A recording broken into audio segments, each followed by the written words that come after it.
Nous, Monsieur le Président de la République, Mesdames, Messieurs,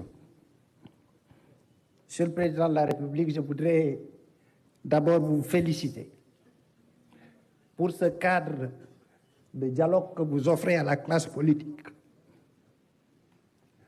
La démocratie, on dit, c'est deux marqueurs, c'est le consensus et l'intérêt général. On ne peut pas parler de démocratie s'il n'y a pas de consensus. Il n'y a pas de consensus sans dialogue.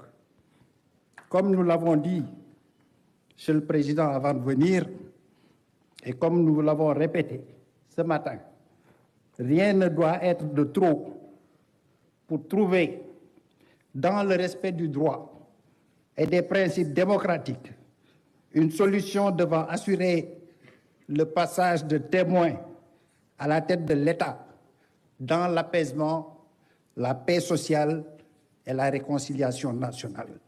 C'est pourquoi nous sommes là à vos côtés.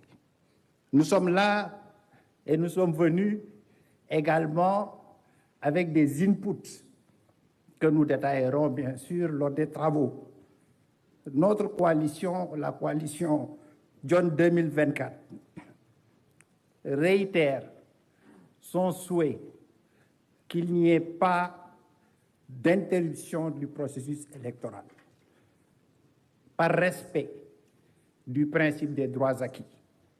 Que faire, Monsieur le Président, des candidats qui sont aujourd'hui validés par le Conseil constitutionnel? Je pense qu'il est important que ceux qui sont validés puissent continuer dans le processus tel qu'en tout cas il est souhaité. C'est peut-être ce manque de précision qui a fait qu'aujourd'hui, vous n'êtes pas avec les autres candidats. Si la chose avait été bien précisée, je pense que le consensus serait déjà obtenu. Cela ne veut pas dire que tout doit être fermé. Bien sûr, dans le respect d'abord des droits acquis. Il y a également, certainement, des ouvertures possibles. Et c'est le dialogue qui devra assister le chef de l'État sur les propositions à bâtir et à soumettre au Conseil constitutionnel. S'il y a reprise du processus, il y a forcément, de manière inéluctable, rupture du principe juridique des droits acquis qui établit la sécurité juridique et la non-rétroactivité des actes administratifs. Le deuxième point sur lequel également nous avons exprimé des limites, sur le principe, je pense que toute cette salle rejette sur le principe l'idée de reporter des élections.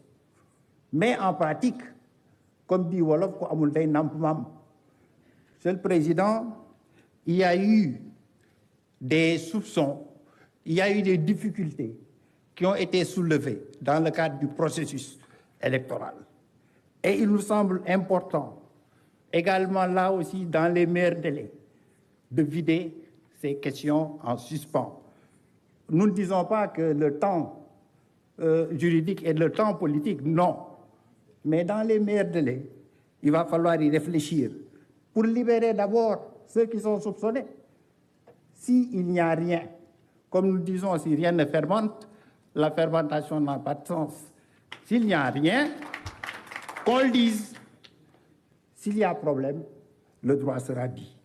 Mais ce flou constitutionnel pose problème.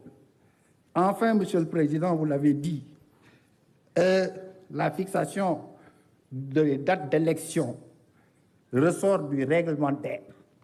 Et dans le cas d'espèce, seul le Président de la République peut fixer cette date par décret, la date de l'élection. Le Conseil constitutionnel l'a d'ailleurs rappelé pour lui demander de fixer ces dates dans les meilleurs délais.